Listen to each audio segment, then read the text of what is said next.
வணக்கம். வெளிச்சம் தொலைக்காட்சி நேயர்களே,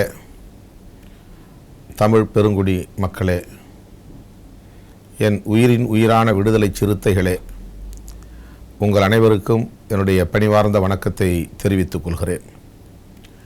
உயிரின் உயிரான என்னும் இந்த நிகழ்ச்சியின் ஊடாக உங்கள் அனைவரையும் மீண்டும் சந்திப்பதில் மகிழ்ச்சி அடைகிறேன்.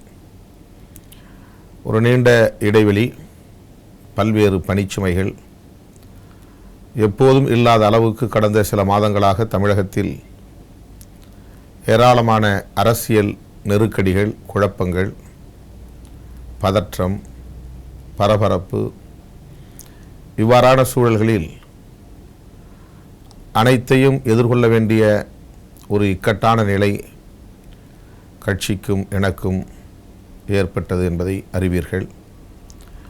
இந்த நிலையில் நேரம் ஒதுக்கி ஞாயிற்றுக்கிழமை தோறும் உங்களை சந்திக்க இயலவில்லை.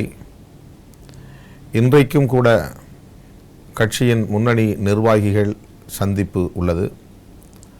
11 மணி அளவில் கட்சியின் தலைமை அலுவலகத்தில் மாநில நிர்வாக குழு கூட்டம். வருகிற ஏப்ரல் 14 புரட்சியாளர் அம்பேத்கர் அவர்களின் பிறந்த நாளை ஒட்டி ஆண்டுதோறும் நடத்துகிற விருதுகள் வழங்கும் விழா குறித்து ஆலோசனை செய்வதற்கான கூட்டம். தமிழகத்தில் நிலவி வரும் அரசியல் நெருக்கடிகள் குறித்து கட்சி எடுக்க வேண்டிய நிலைப்பாடு என்ன என்பது பற்றி ஆலோசனை செய்வதற்கான கூட்டம். ஆகவே அரை மணி நேரம் உங்களோடு சில கருத்துக்களை அல்லது தகவல்களை நான் பகிர்ந்து கொள்ள விழைகிறேன். செல்வி ஜெயலலிதா அம்மையார் அவர்கள்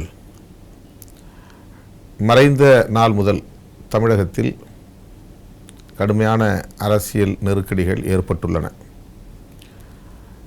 அவர் மறைந்த நாள் முதல் என்பதை விட அவர் மருத்துவமனையில் அனுமதிக்கப்பட்ட நாளில் இருந்தே தமிழக அரசியலில் பல்வேறு திருப்பங்களும் குழப்பங்களும் நிலவி வருகின்றன. ஏறத்தாழ 75 நாட்கள் அப்புல்லா மருத்துவமனையில் அனுமதிக்கப்பட்டிருந்த செல்வி ஜெயலலிதா அம்மையார் அவர்கள் உடல்நலம் பெற்று மீண்டு வருவார் என்று எதிர்பார்த்தோம். ஆனால் அவர் சிகிச்சை பலனின்றி காலமாகிவிட்டார். டிசம்பர் 5ஆம் தேதி அவர் மறைந்த நாள். அதன் பின்னர் அனைத்து இந்திய அண்ணா திராவிட முன்னேற்றக் கழகம் தனக்கான புதிய தலைமையை தேர்வு செய்வது, அதனையொட்டி தமிழக அரசுக்கான ஆட்சிக்கான தலைவரை தேர்வு செய்வது என்று அடுத்தடுத்து பல்வேறு அதிரடி முடிவுகளை ஆளும் கட்சி எடுக்க நேர்ந்தது. இதற்கிடையில் ஜல்லிக்கட்டு தொடர்பான போராட்டம் தமிழக அரசியல் வரலாற்றில் இல்லாத அளவுக்கு, உலகமே வியந்து பார்க்கக்கூடிய அளவுக்கு கட்சி சார்பற்ற முறையில் மாணவர்களும் இளைஞர்களும் தமிழகம் முழுவதும் திரண்டெழுந்து நடத்திய ஒரு மகத்தான புரட்சி, தை புரட்சி என்று அதை நாம் குறிப்பிடுகிறோம். அதன் மூலம் ஜல்லிக்கட்டு என்கிற ஏறு தழுவுதல் நிகழ்ச்சிக்கு விதிக்கப்பட்டிருந்த தடை அகற்றப்பட்டு தனியே அதற்கென ஒரு சட்டம் இயற்றப்பட்டு அதன் அடிப்படையில் தடை செய்யப்பட்டிருந்த ஜல்லிக்கட்டு என்கிற ஏறு தழுவுதல் நிகழ்ச்சி ஆங்காங்கே வெற்றிகரமாக நடந்தேறின. அது மிகப்பெரிய ஒரு பரபரப்பை தமிழக அரசியல் களத்தில் ஏற்படுத்தியதை நாம் அறிவோம். அதனைத் தொடர்ந்து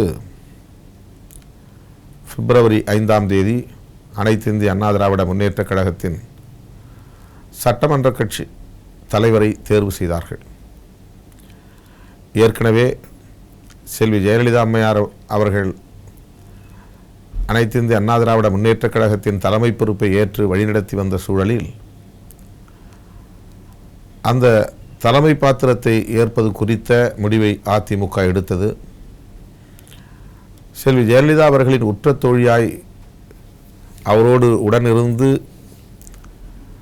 அவருக்கு தனிப்பட்ட முறையிலும் அரசியல் களத்திலும் உதவியாக இருந்தவர் திருமதி சசிகலா அவர்கள்.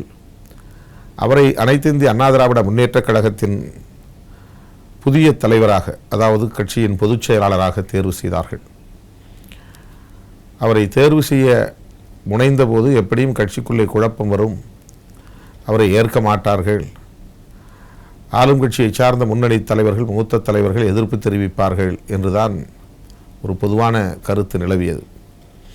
ஆனால் எந்த சலசலப்பும் இல்லாமல், எதிர்ப்பும் இல்லாமல் மூத்த தலைவர்கள் அனைவருமே ஒன்று சேர்ந்து ஒட்டுமொத்தமாக அவரை பொதுச் செயலாளராக தேர்வு செய்தது அனைவருக்குமே அதிர்ச்சியாகத்தான் இருந்தது.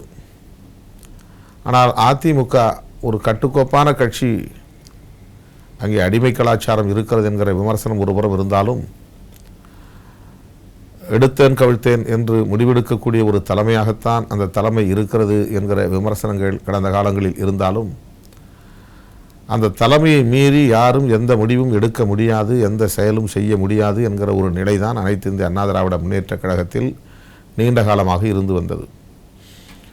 ஆக அதே அடிப்படையில் அவர் மறைந்த பிறகும் கூட எல்லோரும் கட்டுக்கோப்பாக இருந்து தங்களுக்கான புதிய தலைமையை, பொதுச் செயலாளரை தேர்வு செய்தார்கள். அது ஒரு வியப்பை தரக்கூடியதாக, அதிர்ச்சியை தரக்கூடியதாக இருந்தது. அந்த நேரத்தில் பொதுக்குழு கூடி அவரை தேர்வு செய்த அந்த சூழலில் அவரை சந்திக்கிற ஒரு நிலை உருவானது. கட்சியின் சார்பில் அவரை நேரிலே சந்தித்து வாழ்த்து கூறினோம். அதிமுகவுக்கு தலைமை மாற்றம் ஏற்பட்டிருக்கிறது. அந்த தலைமை மாற்றம் அதிமுகவை வழிநடத்தி செல்லும் என்பதை தாண்டி அது ஒரு ஆளுங்கட்சி என்கிற முறையில் சாதி சமய சார்பற்ற அடிப்படையிலே அந்த கட்சி இயங்கும், அந்த அரசு இயங்கும் என்கிற உறுதிமொழியை திருமதி சசிகலா அவர்கள் அதிமுகவினுடைய பொதுக்குழுவிலே அளித்தார். அதன் அடிப்படையில் பலரும் அவருக்கு வாழ்த்து தெரிவித்தார்கள். விடுதலை சிறுத்தைகள் கட்சியின் சார்பிலும் வாழ்த்து தெரிவித்தோம். நேரிலே சந்திக்கிற ஒரு சூழல் அமைந்தது. அப்போது நீண்ட நேரம் பேசக்கூடிய ஒரு வாய்ப்பு ஏற்பட்டது. தமிழகத்தில் நிலவுகிற சாதி அரசியல் குறித்து விரிவாக பேசினோம். தன்னிலை விளக்கம் அளிக்கக்கூடிய வகையில் அவருடைய உரை அமைந்திருந்தது. ஆக அனைத்து இந்திய அண்ணா திராவிட முன்னேற்றக் கழகம் பிளவுபடாமல் ஒரே கட்சியாக இருந்த சூழலில் ஓ பன்னீர்செல்வம் அவர்களும் சசிகலா அவர்களும் ஒற்றுமையாக இருந்த சூழலில் அதிமுக தலைமைக்கு ஆதரவு தெரிவிக்கக்கூடிய வகையில் நாம் சந்தித்து வாழ்த்துக்களை தெரிவித்தோம். அதன் பிறகு பிப்ரவரி 5ஆம் தேதி அனைத்து இந்திய அண்ணா திராவிட முன்னேற்றக் கழகத்தின் சட்டமன்ற உறுப்பினர்கள் கூடி சட்டமன்ற கட்சி தலைவரை தேர்வு செய்தார்கள். அப்போது நான் அரியலூரிலே ஒரு ஆர்ப்பாட்டத்தில் இருந்தேன். நந்தினி படுகொலையை கண்டித்து 5000க்கும் மேற்பட்ட சிறுத்தைகள் பங்கேற்ற ஒரு மாபெரும் ஆர்ப்பாட்டத்தை நான் முடித்து கொண்டு இறங்குகிற போது இந்த தகவல் கிடைத்தது. செய்தியாளர்களின் இடத்திலே கேட்டார்கள், அனைத்து இந்திய அண்ணா திராவிட முன்னேற்றக் கழகத்தில் கட்சியின் தலைவர் யார், சட்டமன்ற கட்சி தலைவர் யார் என்று தேர்ந்தெடுக்கிற உரிமையும் அதிகாரமும் அந்த கட்சியை சார்ந்தவர்களுக்கு இருக்கிறது. எனவே அதில் கருத்து சொல்ல எனக்கு ஏதும் இல்லை என்றாலும் அனைவரும் ஒட்டுமொத்தமாக ஒற்றுமையாக இருந்து ஒருமித்த கருத்தின் அடிப்படையில் ஒரு தலைவரை தேர்வு செய்திருக்கிறார்கள் என்பது வரவேற்க தகுந்தது என்று நான் சொன்னேன். அதன் அடிப்படையில் அனைத்து இந்திய அண்ணா திராவிட முன்னேற்றக் கழகம் செல்வி ஜெயலலிதா அம்மையார் அவர்கள் இருந்த காலத்தில் இருந்ததைப் போலவே அந்த கட்சி கட்டுக்கோப்பாக இருக்கிறது என்பதை அடுத்தடுத்த செய்தியாளர்கள் சந்திப்பில் நான் விவரித்திருக்கிறேன். ஆனால் திடீரென்று 7ஆம் தேதி மாலை என்பதை விட இரவு 9 மணி அளவில் அப்போது முதல்வராக இருந்த மாண்புமிகு ஓ பன்னீர்செல்வம் அவர்கள் திடீரென்று ஜெயலலிதா அம்மையாருடைய சமாதியிலே போய் அமர்ந்து தியானம் செய்த பிறகு தனது உள்ள குமுறலை கொட்டினார். அதிமுக இரு அணிகளாக அல்லது இரு தரப்பாக பிரியக்கூடிய ஒரு சூழல் உருவானது. ஒருபுறம் ஓபிஎஸ், இன்னொரு புறம் சசிகலா என்று இருதரப்பாக பிரிந்த நிலையில் ஓ பன்னீர்செல்வம் அவர்களை கட்சி சார்பற்றவர்களும் வெகுவாக ஆதரிப்பதை நாம் பார்த்தோம். சசிகலா அம்மையாருக்கு தமிழகத்தில் இதுவரையில் வேறு யாருக்கும் இல்லாத அளவுக்கு கடுமையான எதிர்ப்பும் அவர் மீது அளவிறந்த ஒரு வெறுப்பும் பொதுவெளியிலே வெளிப்பட்டதை நாம் கண்டோம். அப்படி இரு தரப்பாக பிரிந்த நிலையில் விடுதலை சிறுத்தைகள் எந்த தரப்பையும் ஆதரித்து பேசவில்லை, கருத்தை வெளியிடவில்லை. ஒரு செய்தியாளர் கேட்டபோது நான் சொன்னேன், பன்னீர்செல்வம் அவர்களை ஆதரிக்கிறீர்களா அல்லது திருமதி சசிகலா அவர்களை ஆதரிக்கிறீர்களா என்ற கேள்வி எழுப்பிய போது, இருவரில் யாரை ஆதரிப்பது என்பது அதிமுக கட்சியை சார்ந்த தொண்டர்களின் கவலை, அது எனக்கு இல்லை என்று சொன்னேன். ஆனால் பிப்ரவரி 5ஆம் தேதிக்கு பிறகு பிப்ரவரி 9ஆம் தேதி அவர் பதவியேற்கப் போகிறார், முதல்வராக பதவியேற்கப் போகிறார் என்கிற அறிவிப்பெல்லாம் வெளிவந்து அதற்கான ஏற்பாடுகள் எல்லாம் நடைபெற்று கொண்டிருந்த சூழலில் கடுமையான எதிர்ப்பு பொதுமக்களிடையே எழுந்த ஒரு அடிப்படையில் அவரால் முதல்வர் பதவியை ஏற்க இயலாமற் போனது. அதிலே கவர்னர் அவர்கள், தமிழக ஆளுநர் மாண்புமிகு வித்யாசாகர் ராவ் அவர்கள் 5ஆம் தேதி தான் தமிழகத்திலிருந்து வெளியே கிளம்புகிறார். அவர் மராட்டிய மாநிலத்தின் ஆளுநர். தமிழ்நாடு என்பது அவருக்கு பொறுப்பு ஆளுநராக பணியாற்றுவதற்கு வழங்கப்பட்டிருக்கிறது. இங்கே அரசியல் நெருக்கடி, பரபரப்பு. முதல்வர் ராஜினாமா செய்கிறார். அவரே சசிகலா அவர்களை சட்டமன்ற கட்சி தலைவர் என்று முன்மொழிகிறார். இப்படியான ஒரு பரபரப்பான சூழல் ஏற்பட்ட நிலையில் மேதகு ஆளுநர் அவர்கள் தமிழகத்திலே இருந்து ஆட்சி நிர்வாகத்திற்கு உரிய வழிகாட்டுதலை வழங்கியிருக்க வேண்டும். ஆனால் அவர் நெருக்கடி உருவான நேரத்தில் தமிழகத்தை விட்டு வெளியேறுகிறார், மும்பைக்கு செல்கிறார். 5 நாட்கள் கழித்து 9ஆம் தேதி தான் தமிழகத்திற்கு திரும்புகிறார். இந்த நிலையில்தான் நாம் விடுதலை சிறுத்தைகள் கட்சியின் சார்பிலே ஒரு அறிக்கை வெளியிட்டோம். அதாவது ஆளுநர் விரைந்து முடிவெடுக்க வேண்டும். அரசியலமைப்பு சட்டம் என்ன வழிகாட்டுகிறதோ அந்த அரசியலமைப்பு சட்டத்தின்படி ஆளுநர் விரைந்து முடிவெடுக்க வேண்டும், காலம் தாழ்த்தக்கூடாது. காலம் தாழ்த்துவதால் தான் சட்டமன்ற உறுப்பினர்களை கொண்டு போய் ஒரு இடத்திலே அடைத்து வைத்திருக்கிறார்கள், அல்லது தங்களது கட்டுப்பாட்டிலே வைத்திருக்கிறார்கள், தங்களுடைய மேற்பார்வையிலே வைத்திருக்கிறார்கள். அதை எப்படியும் விமர்சிக்கலாம். அவர்கள் அச்சுறுத்தி வைத்திருக்கிறார்கள் அல்லது விலைபேசி வைத்திருக்கிறார்கள் என்று எப்படி விளக்கம் சொன்னாலும் அதற்கு பொருந்தும். அதற்கெல்லாம் எது காரணமாக இருக்கிறது என்றால், ஆளுநர் இதுவா அதுவா என்கிற முடிவை அறிவிக்காமல் காலம் தாழ்த்துவது தான் காரணம். ஓரிரு நாட்கள் அதற்கான அவகாசம் எடுக்கலாம். ஆனால் 5 நாட்களுக்கு மேலாக தள்ளி போவதற்கு என்ன காரணம், அதுவும் அவர் தமிழகத்தில் இல்லாமல் மும்பையிலே போய் இருப்பதற்கு என்ன காரணம் என்றெல்லாம் நாம் யூகிக்க வேண்டியிருந்தது. அந்த அடிப்படையில் தான் நாம் ஆளுநர் விரைந்து முடிவெடுக்க வேண்டும் என்ற கருத்தை முன்வைத்தோம். ஆளுநர் சுதந்திரமாக செயல்பட வேண்டியவர். ஆனால் எந்த மாநிலத்தின் ஆளுநரும் சுதந்திரமாக செயல்படுவதில்லை. மத்திய அரசு என்ன சொல்லுகிறதோ அதை அப்படியே நடைமுறைப்படுத்துவது தான் அந்தந்த மாநிலங்களில் இருக்கிற ஆளுநர்களின் கடமை. அவர்களுக்கு எல்லா அதிகாரங்களும் இருந்தாலும் கூட, சுதந்திரமாக செயல்படக்கூடிய சூழல் இருந்தாலும் கூட, தமக்கு அந்த பதவியை, பொறுப்பை வழங்கிய மத்திய அரசுக்கு நன்றி கடன் பட்டிருப்பது ஆளுநர்களின் கடமை. ஆகவே மத்திய அரசின் பிரதிநிதியாக இருக்கக்கூடிய ஆளுநர்கள் மத்திய அரசின் எண்ணத்தையும் நோக்கத்தையும் வெளிப்படுத்தக்கூடிய வகையில் தான் செயல்படுவார்கள் என்பதை நாம் அறிவோம். எனவே நம்முடைய ஆளுநர் வித்யாசாகர் ராவ் அவர்கள் இங்கே 5 நாள் இல்லாமல் போனதும், எந்த வழிகாட்டுதலையும் தராமல், எந்த முடிவையும் எடுக்காமல் மௌனம் காப்பதும் அவருடைய நடவடிக்கை என்று புரிந்து கொள்வதை விட அது மத்திய அரசின் போக்கு என்று நாம் புரிந்து கொள்ள வேண்டியிருந்தது. ஆகவே விடுதலை சிறுத்தைகள் இதில் என்ன நிலைப்பாட்டை எடுத்தோம் என்றால், ஓபிஎஸ்ஐ ஆதரிப்பதா அல்லது சசிகலாவை ஆதரிப்பதா என்பதல்ல நம்முடைய நிலைப்பாடு. இதில் யார் உத்தமர் என்று ஆய்வு செய்து அந்த உத்தமருக்கு ஆதரவளிக்க வேண்டும் என்பதல்ல நம்முடைய நிலைப்பாடு. அல்லது இவ்வளவு நாள் பேசாமல் இருந்த ஓபிஎஸ் அவர்கள் திடீரென்று தன்னுடைய முதல்வர் பதவியை இழந்த நிலையில்தானே வாய் திறக்கிறார், இது நியாயமா என்று கேள்வி எழுப்புவதும் நம்முடைய வேலை அல்ல. அல்லது சசிகலா அம்மையார் ஏன் இப்படி ஒரு அவசரப்படுகிறார், அல்லது இந்த பதவிக்கெல்லாம் அவர் ஆசைப்படுகிறார். செல்வி ஜெயலலிதா அம்மையாருக்கு அவர் துணையாக இருந்திருக்கலாம், தோழியாக இருந்திருக்கலாம். ஆனால் கட்சியின் தலைமையையும் முதல்வர் பதவியையும் கைப்பற்ற வேண்டும் என்று அவர் எந்த அடிப்படையிலே ஆசைப்படுகிறார் என்ற விமர்சனமும் உண்டு. இப்படிப்பட்ட விமர்சனங்களை வைப்பது நம்முடைய வேலை அல்ல. அதையும் விட மிக கவனமாக நாம் ஒன்றை கவனிக்க வேண்டியிருந்தது. அதுதான் விடுதலை சிறுத்தைகளின் பார்வை. என்னவென்றால், தமிழகத்தில் இன்றைக்கு ஏற்பட்டிருக்கிற இந்த அசாதாரணமான சூழலை அடிப்படையாக கொண்டு அல்லது பயன்படுத்தி கொண்டு அதிமுக என்கிற இந்த ஆளும் கட்சியை பலவீனப்படுத்துவது, அதிலிருந்து அரசியல் ஆதாயத்தை தேடுவதற்கான, தமிழகத்தில் வேரூன்றுவதற்கான முயற்சியில் மத்தியில் ஆளுகிற பாரதிய ஜனதா கட்சி மேற்கொள்கிறது என்பதுதான் உற்று நோக்குகிற அரசியல் ஆர்வலர்களின், அரசியல் விமர்சகர்களின் கருத்தாக உள்ளது.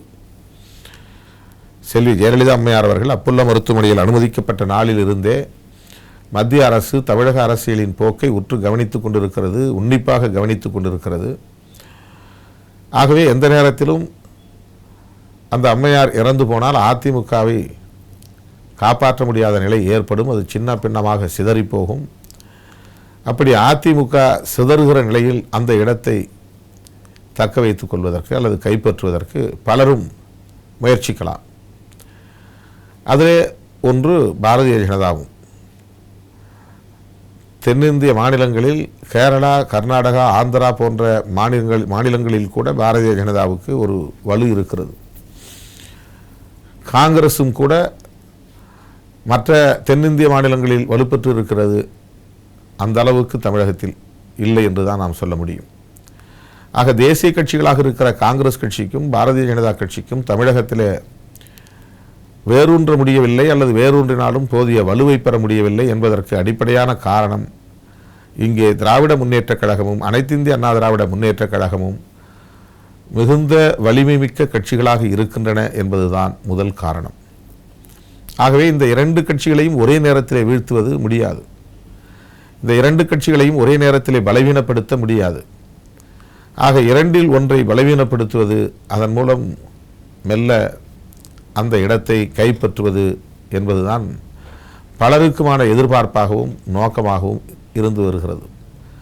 ஆகவே பாரதிய ஜனதாவுக்கும் அப்படி ஒரு ஆசை அல்லது நோக்கம் இல்லாமல் இருக்கிறது என்பதுதான் பலரின் கருத்து. அந்த அடிப்படையில் செல்வி ஜெயலலிதா அம்மையார் அவர்கள் இல்லாத இந்த சூழலில் அதிமுக என்கிற அந்த ஆளுங்கட்சியில் ஏற்பட்டிருக்கிற நெருக்கடிகளை, குழப்பங்களை பயன்படுத்தி கொள்வது, யாரையும் ஆட்சி அமைக்க விடாமல் தடுப்பது, அல்லது தமக்கு வேண்டிய தன்னுடைய கருத்துக்களுக்கு இசைவு தரக்கூடிய ஒருவரை முதல்வராக்கி வைத்துக் கொள்வது என்கிற நிலைப்பாட்டை பாரதிய ஜனதா எடுத்திருக்கலாம். அப்படி எடுத்திருந்தால்தான் அது அரசியல் கட்சி. யாரோ ஆண்டு விட்டு போகட்டும், அவர்களுக்கு துணையாக இருப்போம் என்று ஒருவர் நினைத்தால் அது அரசியல் கட்சியை நடத்துவதற்கான தகுதியாக இருக்க முடியாது என்பதுதான் நாம் அறிந்த உண்மை. ஆகவே இன்றைக்கு அதிமுகவை பலவீனப்படுத்துவதும் தமிழக அரசியலில் அடியெடுத்து வைப்பதும் அதன் மூலம் தமக்கு இங்கே ஒரு பெரும் வலுவை உருவாக்கி கொள்வதும் பாரதிய ஜனதாவின் நோக்கமாக இருக்கலாம். அப்படி அது இங்கே ஊடுருவுமே ஆனால், வேர் பிடிக்குமே ஆனால், அது இன்னும் மோசமான ஒரு எதிர்காலத்தை தமிழக மக்கள் இதுவரையில் கண்டிராத ஒரு சூழலை காண நேரும். சாதியவாத சக்திகளும் மதவாத சக்திகளும் எந்த வகையிலும் தலைதூக்கிவிடக்கூடாது, தமிழக அரசியலில் வலுப்பெற்றுவிடக்கூடாது. அதுதான் விடுதலை சிறுத்தைகளின் நிலைப்பாடு. நமக்கு அதிமுகவோடு பல முரண்பாடுகள் உண்டு, திமுகவோடும் கடுமையான விமர்சனங்கள் உண்டு. கடந்த சட்டப்பேரவை தேர்தலில் திமுக, அதிமுக ஆகிய இரண்டு கட்சிகளையுமே எதிர்த்து கடுமையான பரப்புரைகளை நாம் தமிழகம் முழுவதும் கொண்டு சென்றோம். மக்கள் நல கூட்டணியின் சார்பில் இரண்டு பேரையும் ஒரே நேரத்தில் அப்புறப்படுத்திவிட்டு ஒரு புதிய அரசியலை, மாற்று அரசியலை பொதுமக்கள் ஏற்க வேண்டும். அப்படி மாற்று அரசியலை, மாற்று தலைமையை தரக்கூடிய வலிமை, வல்லமை மக்கள் நல கூட்டணிக்கே உண்டு. ஆகவே மக்கள் நல கூட்டணியை ஆதரியுங்கள் என்றுதான் கடந்த சட்டப்பேரவை தேர்தலில் தமிழகம் முழுவதும் சுற்றிச் சுழன்று நாம் பரப்புரை செய்தோம். அப்படி அதிமுகவோடும் திமுகவோடும் நமக்கு கடுமையான முரண்பாடுகளும் விமர்சனங்களும் இருந்தாலும் கூட இந்த சூழலில் அதிமுகவை பலவீனப்படுத்திவிட்டு சாதியவாத சக்திகளும் மதவாத சக்திகளும் தலைதூக்க முயற்சிப்பதை நாம் அனுமதிக்க முடியாது என்பதுதான் விடுதலை சிறுத்தைகளின் நிலைப்பாடு. அந்த அடிப்படையில் தான் அதிமுகவை ஆதரிப்பது, அதிமுகவினுடைய புதிய தலைமையை ஆதரிப்பது, வாழ்த்துவது என்று நாம் அந்த பொதுக்குழு கூடிய நேரத்தில், அதிமுகவினுடைய பொதுக்குழு கூடிய நேரத்தில் முடிவெடுத்தோம். ஆகவே நம்முடைய நோக்கம் அதிமுகவில் இருக்கிற இருதரப்பில் யார் ஒருவரை ஆதரிப்பது என்பதல்ல. அது பிப்ரவரி 7க்கு பிறகு நிகழ்ந்தது. இருதரப்பாக செல்வி ஜெயலலிதா அம்மையாருக்கு உற்ற தோழியாக இருக்கிற திருமதி சசிகலா அவர்கள் அக்கட்சியின் பொதுச் செயலாளராக தேர்வு செய்யப்பட்ட போது டிசம்பர் 31 என்று கருதுகிறேன், அன்றைக்கு அவரை நாம் சந்தித்த போது இருவரும் ஒன்றாகத்தான் இருந்தார்கள். அவரை சந்தித்தது அதிமுகவை பலவீனப்படுத்த விடாமல் தடுப்பது இன்றைய தேவையாக இருக்கிறது. சட்டப்பேரவை தேர்தலின் போது அதிமுகவையே வீழ்த்த வேண்டும் என்று பரப்புரை செய்த விடுதலை சிறுத்தைகள் இன்றைக்கு அதிமுக பலவீனப்பட்டு விடக்கூடாது, சாதியவாத மதவாத சக்திகள் இங்கே மாற்று சக்தியாக நிமிர்ந்து நின்றுவிடக்கூடாது என்கிற அடிப்படையில் தான் இந்த நிலைப்பாட்டை நாம் மேற்கொண்டோம். இன்றைக்கு திராவிடர் கழகமும் கூட அதே அடிப்படையில் தான் அதிமுகவை பாதுகாக்க வேண்டும் என்ற நிலைப்பாட்டை எடுத்திருக்கிறது.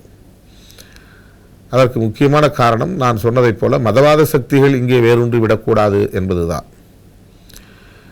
ஆக இந்த அடிப்படையில் தான் தோழர்களே, பிப்ரவரி 7க்கு பிறகு இருதரப்பில் யாரையும் நாம் வெளிப்படையாக ஆதரிக்கவில்லை. ஆனாலும் அதிமுகவை தற்போதைய சூழலில் பலவீனப்படுத்திவிட்டு ஆட்சியை சீர்குலைத்துவிட்டு அல்லது கலைத்துவிட்டு இங்கே குடியரசுத் தலைவர் ஆட்சியை திணிப்பதன் மூலம் 6 மாத காலத்தில் ஒரு பொதுத் தேர்தலை பொதுமக்கள் மீது திணிக்க வேண்டிய நிலை ஏற்படும்.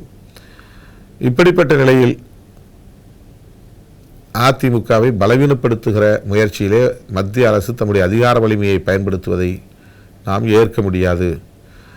ஆளுநரை அதற்கு மத்திய அரசு பயன்படுத்துகிறதா என்ற சந்தேகம், அந்த யூகம், அந்த அடிப்படையில் தான் ஆளுநர் விரைந்து முடிவெடுக்க வேண்டும் என்று நாம் சொன்னோம். ஆளுநர் அப்போதும் 9ஆம் தேதியும் அவர் எந்த முடிவையும் எடுக்கவில்லை. இரு தரப்பையும் அழைத்து பேசினார், அவருடைய கருத்துக்களை கேட்டுக்கொண்டார். 10ஆம் தேதி முடிவெடுப்பார் என்று எதிர்பார்த்தோம், 11ஆம் தேதி முடிவெடுப்பார் என்று எதிர்பார்த்தோம். ஆனால் மேலும் காலம் நீட்டிக்கப்பட்டது. 14ஆம் தேதி சசிகலா அம்மையாருக்கு எதிராக உச்சநீதிமன்றம் தீர்ப்பளித்தது. தமிழக அரசியல் வரலாற்றில் மட்டுமல்ல, இந்திய அரசியல் வரலாற்றிலேயே உச்சநீதிமன்றம் மைக்கேல் டி குன்ஹா என்கிற நீதியரசர் வழங்கிய தீர்ப்பை அப்படியே அங்கீகரித்து தண்டனை மற்றும் அபராதம் ஆகியவற்றை அறிவித்தது. நீதியரசர் மைக்கேல் டி குன்ஹா கர்நாடகத்தில் ஒரு நேர்மையான நீதி அரசர் என்று பெயர் எடுத்திருப்பவர். அவர்தான் அந்த சொத்து குவிப்பு வழக்கில் செல்வி ஜெயலலிதா அம்மையார், சசிகலா அம்மையார், இளவரசி, சுதாகரன் ஆகிய 4 பேருமே குற்றவாளிகள் தான். அவர்கள் சேர்ந்து இருப்பதே ஊழல் செய்வதற்காகத்தான் ஒரே வீட்டில் வசிக்கிறார்கள்.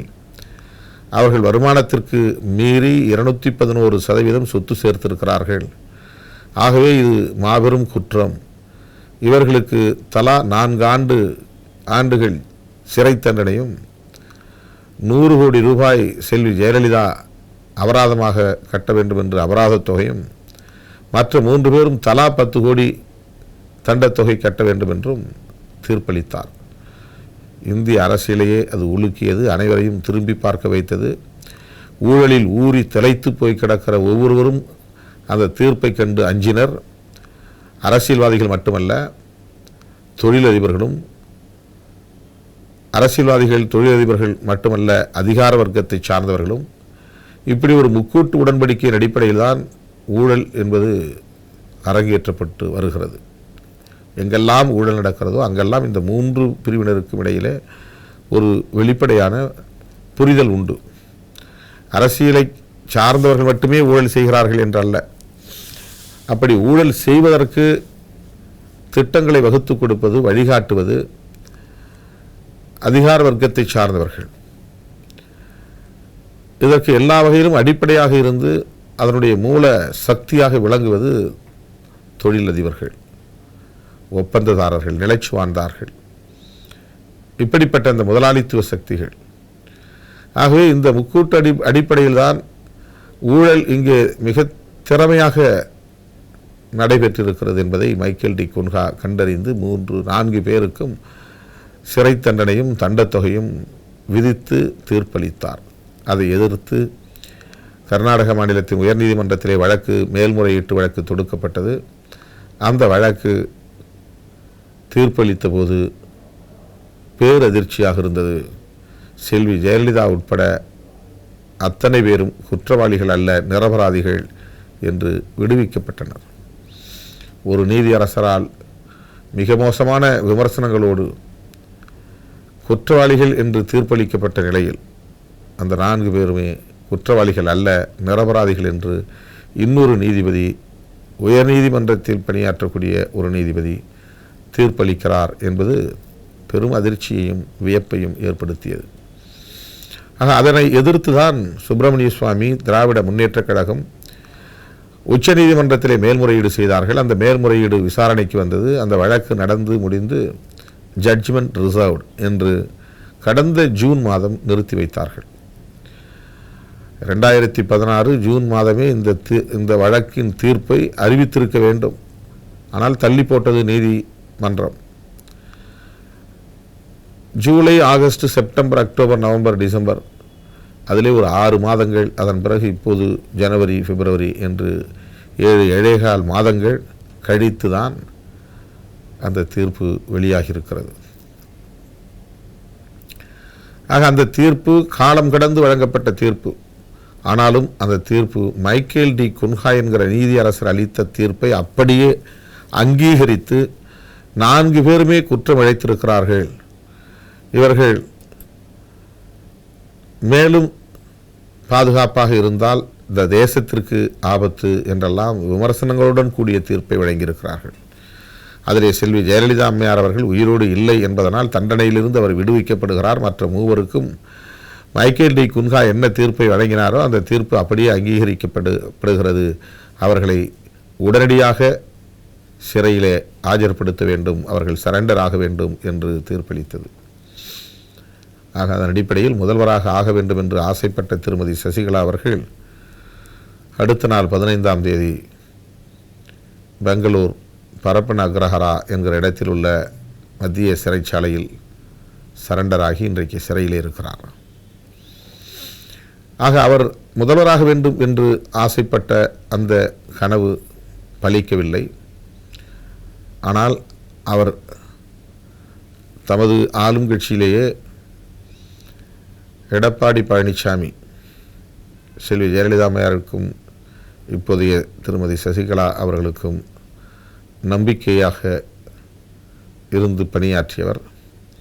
அவரை தேர்வு செய்தார்கள். அதற்கும் கடும் எதிர்ப்பு பொதுமக்களிடையே எழுந்தது. ஓபிஎஸ் தரப்பில் மிக கடுமையான எதிர்ப்பு வெளிப்படுத்தப்பட்டது. அது ஆளும் கட்சியினுடைய உட்கட்சி விவகாரம்.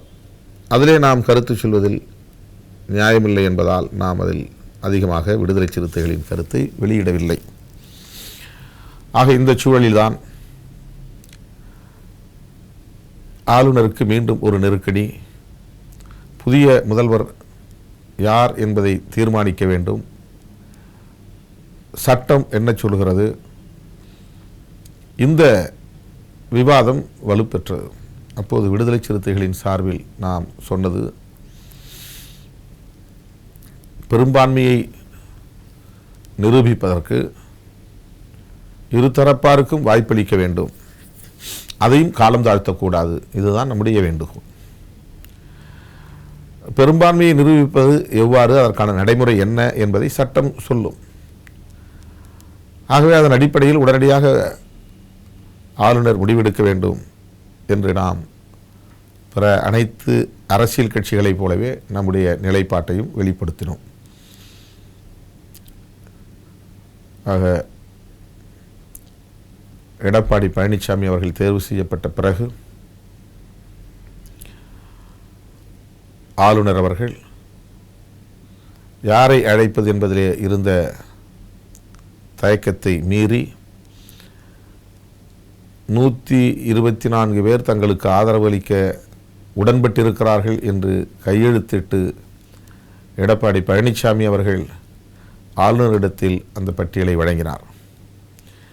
திரு ஓபிஎஸ் அவர்களும் தங்களையும் பலரும் ஆதரிக்கிறார்கள். தற்போது என்னிடத்தில் 9 பேர், என்னோடு சேர்த்து 10 பேர் இருக்கிறோம். எங்களுக்கு எல்லா சட்டமன்ற உறுப்பினர்களையும் சுதந்திரமாக சிந்திக்கவும் செயல்படவும் அனுமதித்தால் எங்களுக்கு பெரும்பான்மை கிடைக்கும் என்று அவரும் வாதிட்டார். ஆக ஆளுநர் என்ன முடிவெடுக்கப் போகிறார் என்பது பெரும் கேள்விக்குறியாக இருந்தது. இந்த நிலையில் நாம் இன்னொரு கருத்தையும் வெளியிட்டோம். அதாவது செல்வி ஜெயலலிதா அம்மையார் அவர்கள் இன்றைக்கு உயிரோடு இல்லை, அதனால் தண்டனையிலிருந்து விடுவிக்கப்பட்டிருக்கிறார். ஆனால் அவர் குற்றமற்றவர் அல்ல என்று தீர்ப்பு கூறவில்லை. எனவே அவர் குற்றம் இழைத்திருப்பதாகத்தான் இந்த தீர்ப்பு நமக்கு உணர்த்துகிறது. அவருடைய பெயரில் அல்லது இந்த சொத்தோடு தொடர்புடைய, இந்த வழக்கில் தொடர்புடைய சொத்துக்கள் அனைத்தையும் அட்டாச்மெண்ட் செய்ய வேண்டும், அரசு கையகப்படுத்த வேண்டும் என்பதும் தீர்ப்பில் ஒன்று.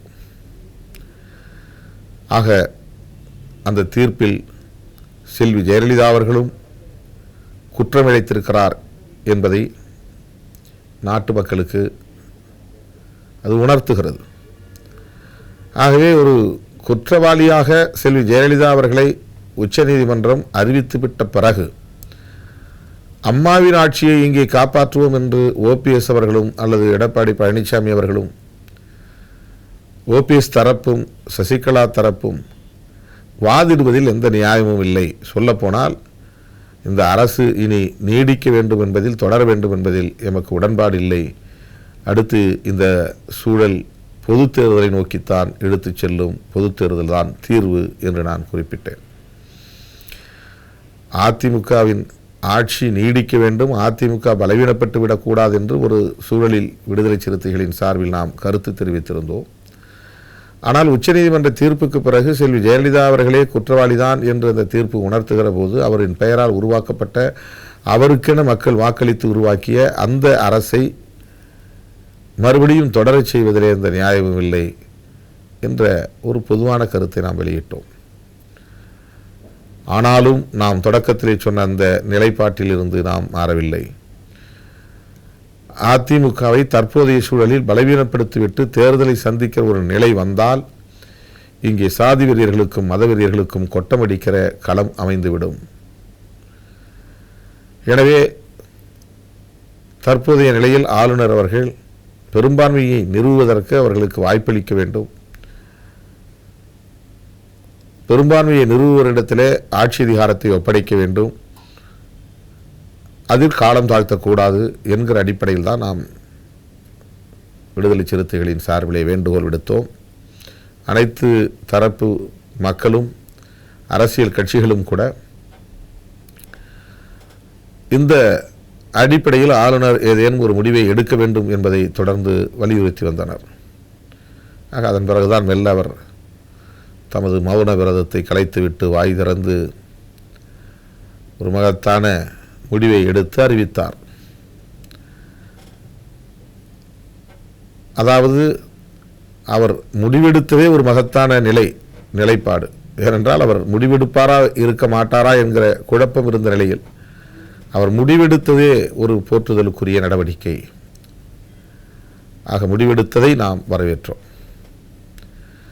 124 பேர் தங்களுக்கு ஆதரவு என்று சொன்ன எடப்பாடி பழனிசாமி அவர்கள் பதவியேற்கலாம் என்று நாள் குறித்து நேரம் குறித்து ஆளுநர் அறிவித்த பிறகு அவர்கள் சட்டசபையை கூட்டி பெரும்பான்மையை நிறுவ வேண்டும் என்று பதவியேற்பின் போது அறிவித்தார். அதன் அடிப்படையில் சட்டசபை கூடியது. 15 நாட்களுக்குள் பெரும்பான்மையை நிறுவ வேண்டும் என்று ஆளுநர் அறிவுறுத்தியிருந்த நிலையில் அதற்கு 10 நாட்கள் அல்லது 14 நாட்கள் வேண்டும் என்று எடுத்துக்கொள்ளாமல் பதவியேற்ற ஓரிரு நாளில் பெரும்பான்மையை நிறுவப் போவதாக முதல்வர் எடப்பாடி பழனிசாமி அவர்கள் அறிவிப்பு செய்து நேற்று சட்டப்பேரவை கூடியது. ஜனநாயகத்திற்கு தலைகுனிவை ஏற்படுத்தும் வகையிலே சட்டப்பேரவை இயங்கியது. எடப்பாடி பழனிசாமி அவர்கள் 122 சட்டமன்ற உறுப்பினர்களின் ஆதரவோடு ஆளுங்கட்சிக்கான பெரும்பான்மையை நிறுவி முதலமைச்சராக தொடர்கிறார். இந்த சட்டப்பேரவையிலே நடந்தது, சட்டப்பேரவையில் நடந்த அத்துமீறல்கள் ஜனநாயகத்தின் மீது நம்பிக்கையுள்ள ஒவ்வொருவரும் வெட்கி தலைகுனிய வேண்டிய ஒன்றாகும். திடீரென்று நீங்கள் நம்பிக்கை வாக்கெடுப்பு நடத்துவதும் யாருக்கும் எந்த கால அவகாசத்தையும் வழங்காமல் இப்படி காய்களை நகர்த்துவதும் ஏற்புடையதில்லை என்று திராவிட முன்னேற்றக் கழகம் உள்ளிட்ட எதிர்க்கட்சிகள் கருத்து கூறின. முதல்வர் அறிவித்தபடி 18ஆம் தேதி நேற்று சட்டப்பேரவை கூடியது. 11 மணிக்கு முதல்வர் எடப்பாடி பழனிசாமி அவர்கள் தம் அரசின் மீதான நம்பிக்கை வாக்கெடுப்பு நடத்துவதற்கான அறிவிப்பை வெளியிடுகிறார். அப்போது திராவிட முன்னேற்றக் கழகத்தின் சார்பிலும் ஓபிஎஸ் தரப்பின் சார்பிலும் இரகசிய வாக்கெடுப்பு நடத்த வேண்டும், இப்படி வெளிப்படையாக ஒவ்வொருவரும் கைகளை உயர்த்தி நாங்கள் இவருக்கு ஆதரவு தெரிவிக்கிறோம் என்று தெரிவிக்கிற நடைமுறையை கைவிட வேண்டும் என்று வலியுறுத்தினார்கள்.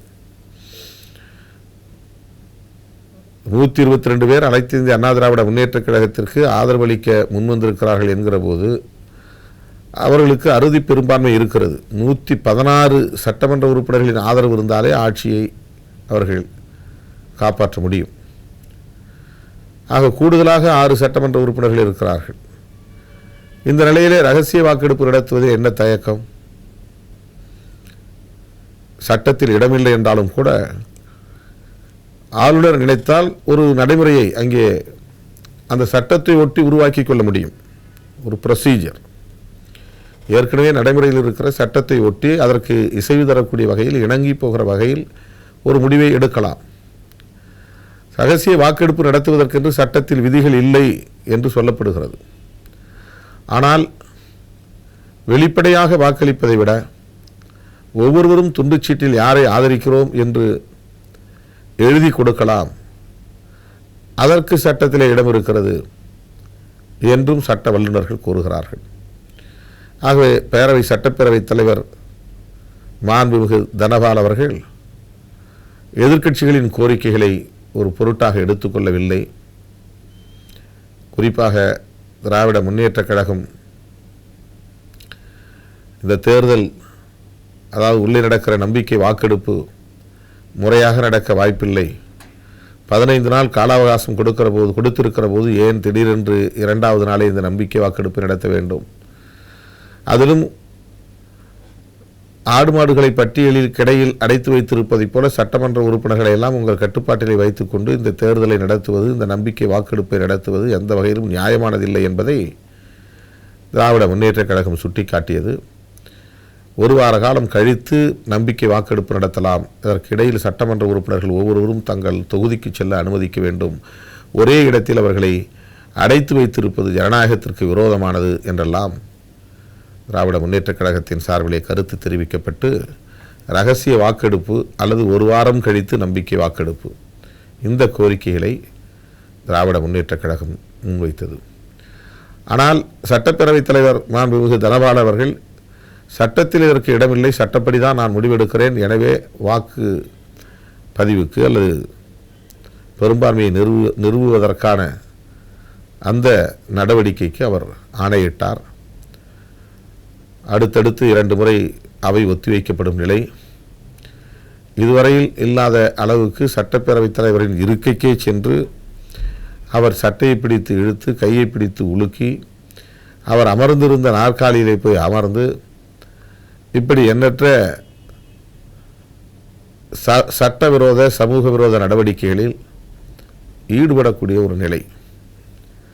திராவிட முன்னேற்றக் கழகம் தன்னுடைய எதிர்ப்பை அமைதியான முறையிலே வெளிப்படுத்தியிருக்கலாம். சட்டப்பேரவையில் இரகசிய வாக்கெடுப்பில் கலந்து கொள்ள வேண்டும் என்ற கோரிக்கையை, இரகசிய வாக்கெடுப்பு முறையை பின்பற்ற வேண்டும், இரகசிய வாக்கெடுப்பு மூலம் நம்பிக்கை வாக்கெடுப்பை நடத்த வேண்டும் என்கிற கருத்தை எதிர்க்கட்சியின் தரப்பில் வலியுறுத்தினார்கள் என்றாலும் வன்முறைக்கு இடம் தராமல்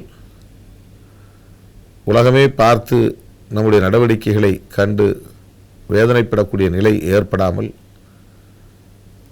தவிர்த்திருக்க வேண்டும் என்பதுதான் நம்முடைய நிலைப்பாடு. பேரவைத் தலைவர் அவர்கள்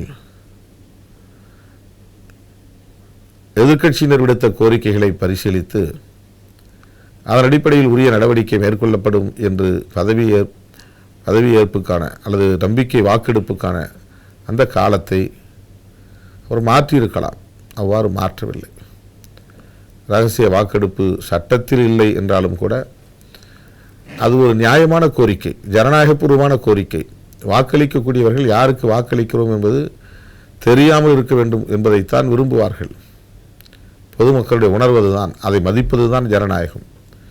நான் யாருக்கு வாக்களிக்கிறேன் என்பதை ரகசியமாக வைத்திருக்க ஒருவர் ஆசைப்பட்டால் அவர் வெளிப்படையாக வாக்களிக்கக்கூடாது. கைகளை உயர்த்தி காட்டுவதோ அல்லது குரல் மூலம் தம்முடைய ஆதரவை வெளிப்படுத்துவதோ, அது எந்த வடிவத்தில் இருந்தாலும் யாருக்கு வாக்களிக்கிறோம் என்பதை வெளியே சொல்லவும் கூடாது, வெளியில் யாருக்கும் காட்டவும் கூடாது. ஆகவேதான் இரகசிய வாக்கெடுப்பு என்கிற தேவை எழுகிறது. ஆனால் திட்டமிட்டு ஆளும் கட்சி இரகசிய வாக்கெடுப்பு நடத்துவதற்கு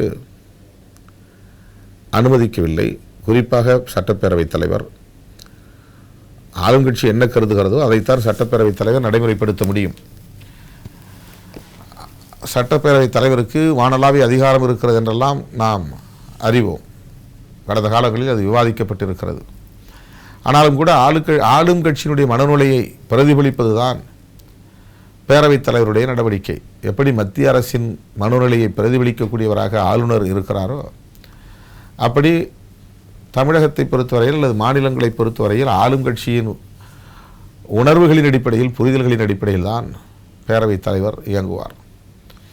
ஆகவே சட்டப்பேரவைத் தலைவர் இரகசிய வாக்கெடுப்புக்கு அனுமதிக்காமல் தாம் விரும்பியதைப் போல கைகளை உயர்த்தி எண்ணி வாக்காளர்களை எண்ணி முடிவை அறிவிப்பது என்கிற அந்த நடைமுறைக்கு ஆணையிட்டார். அதனால் கடுமையாக திமுக எதிர்ப்பு தெரிவித்தது. மூன்றாவது முறையாக அவை கூடிய போது அவர்களை குண்டுகட்டாக கட்டி தூக்கி கொண்டு போய் வெளியே போட்டுவிட்டு அனைவரையும் வெளியேற்றிவிட்டு எதிர்க்கட்சியே இல்லாத நிலையில் ஒரு நம்பிக்கை வாக்கெடுப்பை நடத்தி இப்போதைய ஆளும் கட்சி தீர்ப்பை வெளியிட்டிருக்கிறது.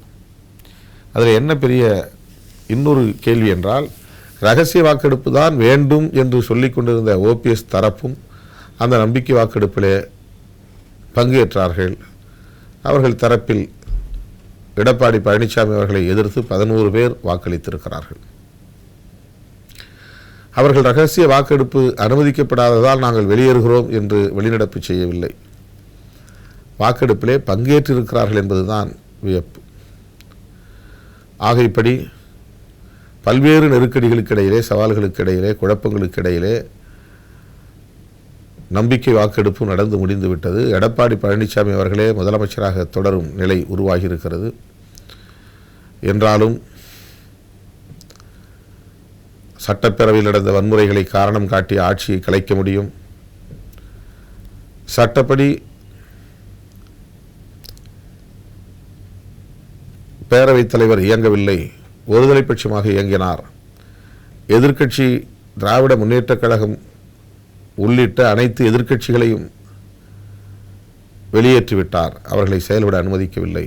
எனவே இது ஜனநாயகபூர்வமான ஒரு நம்பிக்கை வாக்கெடுப்பு அல்ல என்று ஆளுநர் அறிவிக்கவும் வாய்ப்பு இருக்கிறது. அப்படி ஆளுநர் அறிவித்தால் 356 அரசியலமைப்பு சட்ட உறுப்பின்படி இங்கே ஆளுநர் ஆட்சி, கவர்னர் ஆட்சி அறிமுகப்படுத்தப்படலாம். தற்போதைய ஆட்சி கலைக்கப்படலாம். இதுதான் பிஜேபியின் திட்டம் என்பது விடுதலை சிறுத்தைகளின் கருத்து. தொடக்கத்திலிருந்து இதையே நாம் வலியுறுத்தி வருகிறோம். ஆக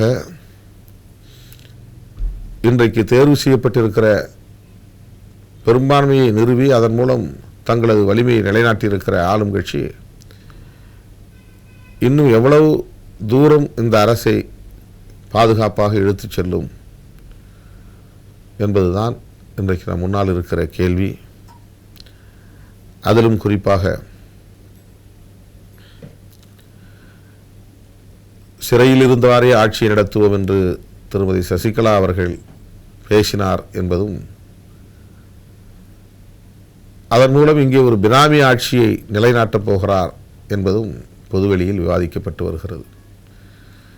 ஆக புதிய முதலமைச்சராக பொறுப்பேற்று இருக்கக்கூடிய திரு மாண்புமிகு எடப்பாடி பழனிசாமி அவர்கள் சுதந்திரமாக சிந்திக்கவும் செயல்படவும் அனுமதிக்க வேண்டும்.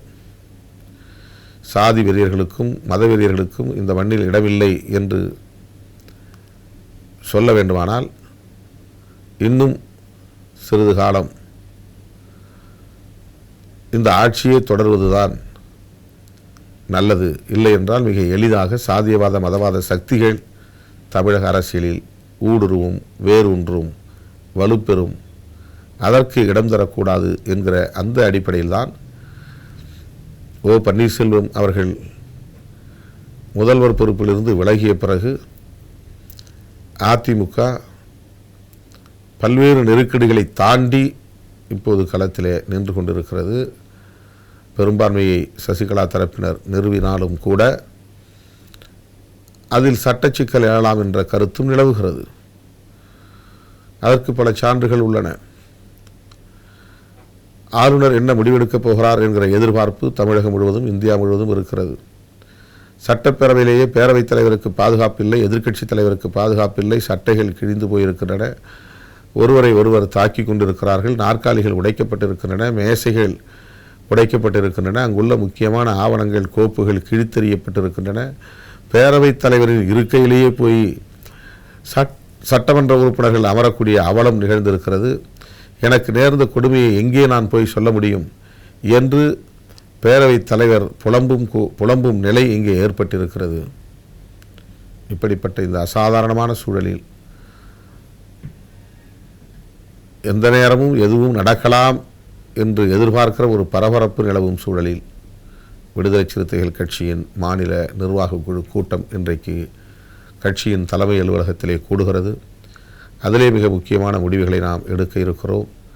ஏப்ரல் 14 புரட்சியாளர் அம்பேத்கர் அவர்களின் பிறந்த நாளில் விருதுகள் வழங்கும் விழா எங்கே, எப்போது என்கிற ஏப்ரல் 14 தான். ஆனாலும் உள்ளாட்சி தேர்தல் இடையிலே வந்தாலும் வரலாம். இந்த ஆட்சி தொடர்ந்தால், அல்லது உள்ளாட்சி தேர்தலும் சட்டப்பேரவை தேர்தலும் ஒரே நேரத்தில் வந்தாலும் வரலாம். இந்த ஆட்சி தொடரவில்லை என்றால் எல்லாம் ஆளுநரின் கையில் இருக்கிறது. ஆளுநரின் கையில் என்பதை விட எல்லாம் மோடியின் கையில் இருக்கிறது. ஆக இப்படிப்பட்ட இந்த நிலையில் தமிழக அரசியலில் ஒரு தவிர்க்க முடியாத அரசியல் சக்தியாக இயங்கிக் கொண்டிருக்கிற விடுதலை சிறுத்தைகள் கட்சி எத்தகைய நிலைப்பாட்டை எடுப்பது, நம்முடைய பயணத்திட்டம், செயல் திட்டம் எவ்வாறு அமையப் போகிறது அல்லது அமைய வேண்டும் என்றெல்லாம் மாநில நிர்வாகிகளின் கூட்டத்தில் விவாதித்து முடிவெடுக்கப்படும், அது அறிவிக்கப்படும்.